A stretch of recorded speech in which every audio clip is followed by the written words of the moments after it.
twongeye kubaha ikaze bakunzi bacu kandi twizere ko mumeze neza aho muherereye hose. Uyu ni umwanya makuru, ariko mbere yo kuyarambura twokubuza ko byoroshye kuba wakora subscribe aho hasi kugira ngo uzuzona ibiganiro n'amakuru tuba twaguteguriye hano mu bambere. Hanyuma amakuru yacu reka tuhere muri Sud Kivu cyangwa se muri Kivu y'Amajepfo, aho uyu munsi havuzwe intambara hagati ya Wazalendo na FARDC bagwanya M23. Ni muri sheferi ya Kaziba muri territoire ya Walungu muri province ya Sud Kivu, aho intambara yabaye yahereye kuva ku munsi w'ejo nimugoroba ku isaha y'isa 11 hagati ya M23 na Wazalendo. Ndetse ubwo twateguraga iyi nkuru bamwe barako bavuga ko Kaziba yabaye tombe nkuko bamwe bakunze kubivuga, yabafashwe na M23. Na makuru ataratangazwa na buri ruhande, gusa biravuga ko Kaziba yafashwe n'abagwanyi ba M23.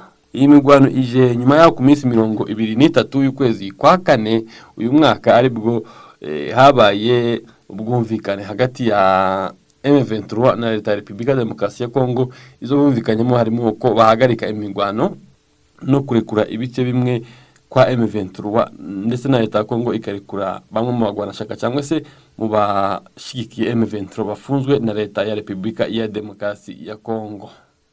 Tukivuga ku bya M23, biravuga ko SADC ngo ishobora kuba yanze gutaha iri hariya mu mujyi wa Goma. Amakuru aturuka hariya mu mujyi wa Goma avuga ko SADC iri gupakira imisigo yabo, ariko igasa nkaho iri kwipakira nabi, ishobora kuba idashaka gutaha, ndetse bamwe bakemeza ko ishobora kuba iri gutegura ibindi bitera, ariko bivuga ko M23 ishobora kuba yakoze inama y'igitaraganya kugira ngo irebe impamvu abasirikare ba SADC badashaka gutaha uyu munsi, kuko byari biteganyijwe ko bataha muri iyi weekend, ariko amakuru avuga ko bashobora kuzataha na kane cyangwa se kuwa kane w'iyingarita kugira ngo bave mu mujyi wa Goma.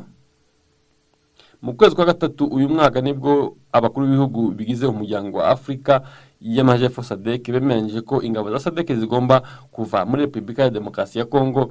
Ni nyuma ya ku minsi 11 y'ukwezi kwa kane ibitero zagabwe ku mujyi wa Goma.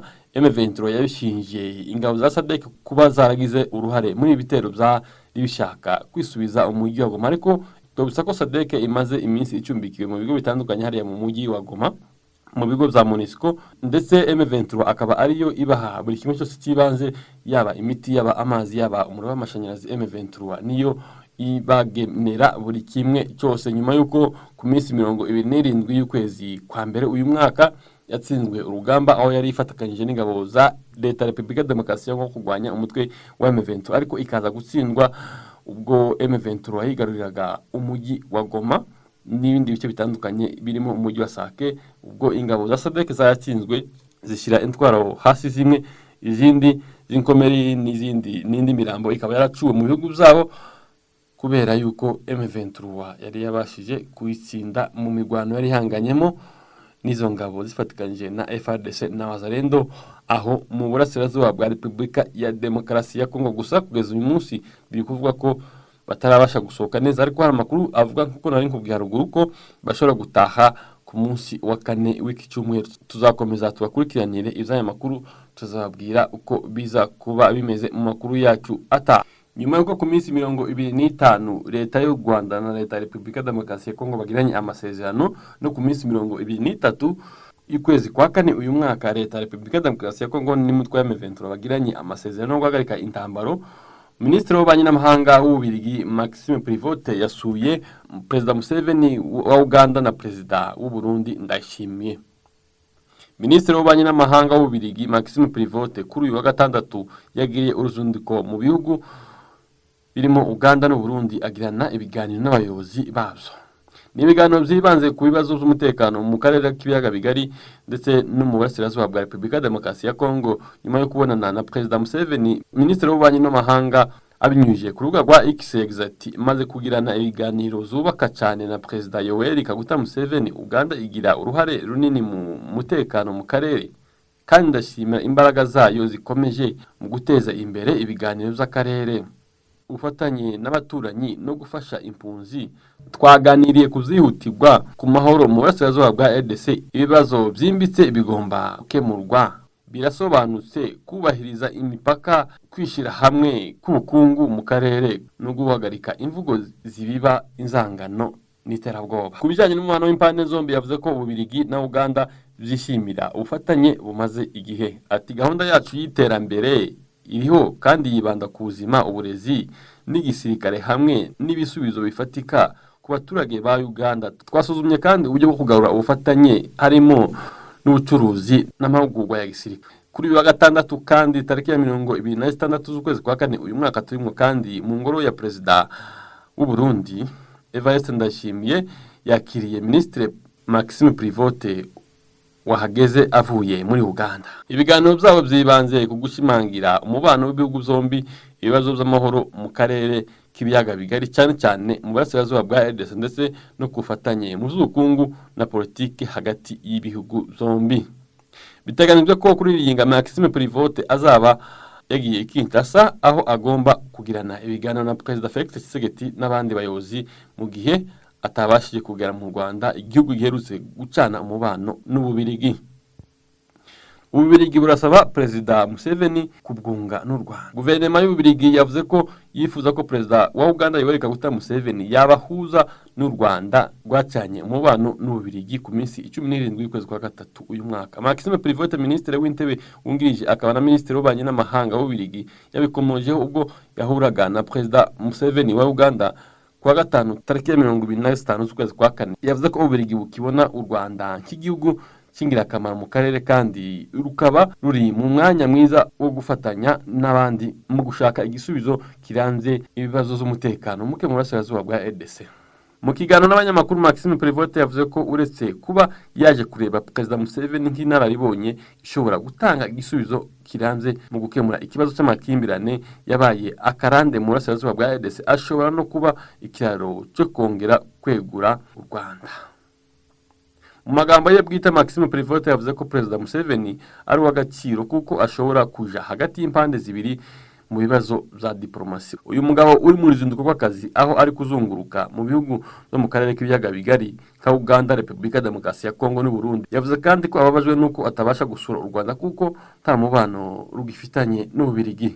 Nkuko bishimangirwa na The East Africa, aho niho yahereye ashimangira ko akeneye kuzaza umusaruro ubunararibonye bwa Perezida Yoweri Kaguta Museveni ku karere k'ibiyaga bigari ndetse n'icubahiro abakuru b'ibihugu byo mu karere bamuha, ari navyo Ububiligi ibona k'urufunguzo mu gukemura ikibazo cy'umutekano muke mu burasirazuba bwa Repubulika Demokarasi ya Kongo ndetse no kuzahura umubano warwo n'u Rwanda. Yagize ati muzi amahirwe make ku rwego ibintu biriho ubu tizashobokera gusura u Rwanda nyuma y'uko rufashe umwanzuro wo guhagarika umubano wacu mu za diplomasi. Nasobanuye Perezida Museveni ko habayeho ibinyoma byinshi muri iki kibazo. Guhagarara ku mubano wa diplomasi si cyo gisubizo kiboneye ku bantu bareba ibintu mu buryo butandukanye.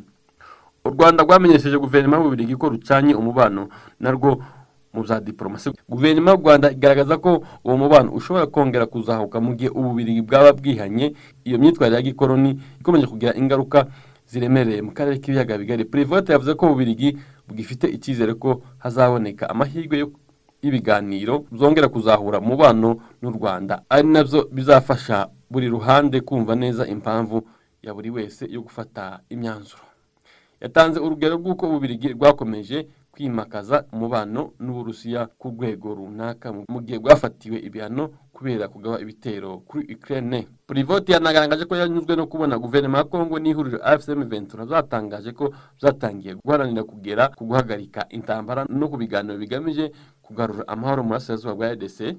Perezida Museveni na Maxime Privote baganiriye ku miterere y'umutekano muke mu burasirazuba bwa RDC aho ingabo za leta n'abambari bazo bahanganye n'abagwanyi b'ihuriro AFC/M23 bakomeje guharanira uburenganzira bw'abanyekongo bamwe na bamwe, aho abayobozi bombi bemeranyije ko bakeneye kwihutishwa ibikorwa bigamije kugarura amahoro aranze. Maxime Privote yakomeje agira ati muri uko guhura na Perezida Yoweri Kaguta Museveni nashimangiye impamvu shingiro z'intambara zikwiye gukemurwa mu rwego bwo guhagarika ubwicanyi bwisubiramo. Maxime Prévost yagarutse ku ngingo z'ingenzi zafasha gukemura burundu ibibazo by'umutekano muri RDC n'umwuka mubi urangwa hagati y'u Rwanda na RDC. Yavuze ko muri izo ngingo harimo gukemura burundu impungenge z'umutekano zizanwa n'umutwe w'iterabwoba wa FDLR ku Rwanda, kubaha ubusugire bw'ibihugu zo mu karere, kwimakaza ukwihuza kw'akarere, gukemura ikibazo cy'ubuhunzi kimaze imyaka myinshi,